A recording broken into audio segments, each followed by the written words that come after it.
Hello. There's a concept I've been meaning to address for a while now. I've termed it the feminine hive mind. Basically, it's a concept which describes how women think, as far as I've observed. To put it in the most misogynistic way I can, women don't think for themselves, but women's thoughts must be co-opted by a larger group. This is necessary since women don't have an internal dialogue. Wow. Is this a hit piece on women? Am I woman hating here? I could definitely see it being interpreted that way, but no, my intention is not to bash women. My intention is to first describe something we can all observe, the hive mind in a small group of women, and then show how this concept has become widespread and how it relates to the broader society. Now, I'm going to be saying some things which very well might be seen as offensive. If this doesn't apply to you, even though you are a woman, then it doesn't apply to you. Don't get angry because you are part of the female class. In fact, as I will describe, this doesn't apply to persons with vaginas. This applies to people that think as I describe. That is, female and male minds, respectively. If this does offend you, feel free to tell me in the comments. But I hope you understand the point that I'm making. We can all see how the media has become gripped by this concept, which I will explain as we progress. Society currently has defined men as angry, violent, and generally stupid. We are the Neanderthal. Women are the fully evolved humans. Now, is this really the case? Are men the lower subspecies? Well, no, and I will explain why. Here's a couple scenarios which can illustrate this concept. First, go to a local coffee shop and look around. Whenever I go to my local Barnes & Noble or Starbucks, aside from the groups of study partners or business associates, I often see groups of women, usually pairs, talking, chatting, and laughing, and men, solitary and alone, reading or looking into space, thinking. I've only on very rare occasions noticed groups of men chatting over coffee. Oftentimes, they're obviously gay, honestly. And, of course, you'll occasionally see a group of guys talking sports or politics or whatever. Usually they're in the older, the silver-haired class. However, I've only on rare occasions noted women not chatting over coffee. Again, aside from schoolbook studying or whatever. Women are usually not reading the newspaper or in private contemplation. So this doesn't prove anything, but it illustrates what men do versus what women tend to do. Men usually think privately, while women tend to think publicly. I think anyone in the world can recognize that the term chat or gossip is usually related to groups of females. So the concept of groupthink tends to be a female activity. Why do women do this? Why don't men do this? It's as if women need to take their brains and flip them inside out for public display. Even more amazing is that women tend to require external emotional support for their public thoughts. I just find it ironic. They're putting their thoughts at risk of criticism, yet need positive criticism at all times. So, ignoring men for a second, women do put their thoughts on display for critique, yet require only positive critique. Negative critiques are not allowed. So does this match what we tend to observe? Absolutely. Women get into groups of friends or companions and act as either the information giver or the information enforcer. One woman will be speaking her emotions about a dress, a color choice, or someone's ideas for the fall festival. The other woman will state supportive statements. Another will state her counter ideas while balancing positive support, but yet also injecting her particular ideas. It's a very difficult balancing act, this type of game. Now, a one-on-one chat generally consists of a woman stating her emotions and opinions about something. The conversation partner's job is to listen and state supportive sound, nod, yeah, oh, but that's not your fault. You couldn't help it, and on and on and on. You can see what's going on here. Finally, the situation of fixing a problem. How do men generally fix a problem? Men see the problem, evaluate it, analyze it, and fix the damn problem. Women see a problem and generally seek out someone else to fix the problem. Now, of course, I will throw in the disclaimer that this is not a universal. Not all women rely on other people to fix their problems. But it is a pretty consistent rule, and those who do not seek out others to fix their problems are generally outliers from the general rule. For example, say you're driving down the road. You see one car parked on the side of the road with a female, and then maybe further down the road, let's say that there's another car parked on the side with a man as the driver. What are these two people generally doing? Let's say that they're both broken down. Well, I usually observe a male with the hood up looking into the engine compartment, the trunk up dragging out the car jack, or on a cell phone calling a tow truck. Sometimes it's a man hailing someone to give him a ride to the next gas station. Women, however, usually, not always, of course, but usually, I've seen them standing behind the car with their arms crossed over their chests, looking scared and helpless. This usually leads to a male driver stopping to help her. Of course, there are exceptions. My point here is not to state a universal law that includes no exceptions. My point is to illustrate a norm most of us have observed, which can help to explain what the feminine hive mind is. Now, to say men and women are different is to state the most obvious statement ever. But it isn't our chests, genitals, or fat distribution that really makes the distinction so incredibly obvious. It's our minds. Our minds are what really makes us so completely different. So the feminine hive mind, what is it? A woman's mind is externalized. Women depend on an external intermediary to maintain a constant flow of thought. Yeah, this may sound misogynistic, but whatever. I call it like I see it. Women don't think independently, by and large. And of course, there are exceptions. You can have female bodies with male minds, absolutely. This is about how a female mind thinks. I think this is where a lot of gay males come from. Gay men think with female minds. I'm sure most of us have noticed how gay men often gossip and chat just as much as females do. But even with very good male friends, close buddies, fully male-minded males don't gossip or chat in the same way gay males chat and gossip. What do?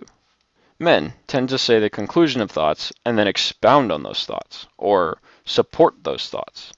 For men, you hear the result of mental work, for which they hope to hear either positive or negative reviews or desire for explanation. Men generally don't want pointless, meaningless attaboys or empty niceties. For men, thinking is very real work. And yes, there are empty-headed, sports-loving goons with no interest in thought work. But even then, I find that they are still drawn to thought work and recognize the value of such things. Women, I find, are repelled by thought work, as if it hurts to engage in complicated ideas. Now, my point here is not to say that women are stupid, men are smart. I'm trying to illustrate what the feminine hive mind is. I've described how men's minds work and how feminine minds tend to work, at least the way I've seen it. Now, how does the feminine hive mind work? You will notice in public discourse, feminists spouting strong rhetoric will state hate words. They will state things that are based on false assumptions or false data. You will likely also notice how other females won't necessarily question what they say, but will even fall in line and support these false statements without fact-checking any of it. In fact, things like the wage gap, glass ceiling, or rape culture, all of which have been demonstrably proven false. These claims are used as a universal rallying cry behind which women eagerly get behind, or at least feminists get behind. Why? Because it is good for them personally, because they belong to that club, and therefore they have to support what the other members of that club support or state. This is the first point of the feminine hive mind. Women will disregard the factuality of a claim when that claim is useful for them or is part of their membership to that club that they're a member of. Now the second point is the dream world or new think. If you've ever read 1984, you are no doubt familiar with the Newspeak dictionary. This dictionary edits out certain words and replaces those words for the purpose of simply denying the population words, which allow them to think independently. This is very similar to what happens in the feminine hive mind. Something negative or upsetting will be stated, and a woman will suggest in very subtle tones that the observation or opinion isn't allowed, and thus the woman will shrink back until she is saying things that garner her favor with the group. As such, these women are creating a new speak dictionary on the fly. See, at least as far as I know, the most important thing to a woman is self-esteem. She needs to feel valued to a collective above all else. Men are very different. Men do not need this like women do. Men have an internal dialogue, which is self-correcting. Men hear something and automatically try to determine its accuracy. If accurate, they dismiss it until something else comes along which they can fight against and contribute to the discussion. They'll simply say, sure, and move on. Women, however, demand the exact opposite. They hear something they can agree with, they latch onto it, and make loud gestures of agreement. See, they want it known publicly that they agree with something. Why? When they agree with something, they win points of inclusion within the hive. Like I said, for women, self-esteem is the most important thing to them. And again, this is feminine minds. Males can have feminine minds, but by and large, it's females that have feminine minds, and vice versa. Therefore, if they show they value other hive members, they are paying their dues, so to speak. I agree means I value you. As a result, the women receiving the praise will find the woman giving the praise to be valuable as a source of self-esteem, and thus women obtain admission into the group or build status within that group. What's the real point here? Women don't generally have that internal self-correcting dialogue that men do. Women think externally as part of a Borg collective, if you will. As a result, you see how women tend to form thoughts, not internally, but externally. Now we can see how this type of thinking has invaded Western culture. Independent thought was once considered a valuable trait, a leadership trait. Now, with corporatization, everything must be run through the offense editor of political correctness. If words are offensive, they are automatically seen as a threat to someone's self-esteem and disallowed. Now it's no longer a matter of offending the king or the government. It's a matter of offending the loudest citizen. See, the government doesn't have to overturn the Bill of Rights. Our fellow offended citizens are limiting our speech. They are unpaid government proxies. The free marketplace of ideas can't function under a corporatized offense editor. Words must offend someone, and often. Being offended just means you, the offended, are free to lob offensive words right back. What does the phrase, "I'm offended," mean anyway? It means you've been defeated, and now you have nothing to fight back with. It means you're weak. It should be embarrassing to say publicly. But now that we in the West have allowed the feminine hive mind to dominate public discourse, independent thought is illegal. Literally, illegal. If you become offended by something, fucking fight back, you pussy. See what I did there? I said the word fuck, an offensive word. If you're offended by that, do you beg for mercy and demand to be helped by society's machine, or do you stand up and fight back? Here's an example of how this could work. All women are stupid. Well, fuck you, you bigoted asshole. Women like Ayn Rand and Margaret Thatcher could strap on a fuck your little stupid YouTube channel any day of the week. Well, you have a good point there. See how it could work? If you're offended, fight back. But now, instead it actually works out like this. All women are stupid. How dare you, you bigoted asshole? I'm getting your channel blocked. Weak minds are the threat of Western civilization. Now, the globalized feminine hive mind. We see it playing out every day. Being offended is the strongest claim to assistance anyone can have nowadays. Flip it around. You see major media players preempting the public to identify themselves as being on the good side.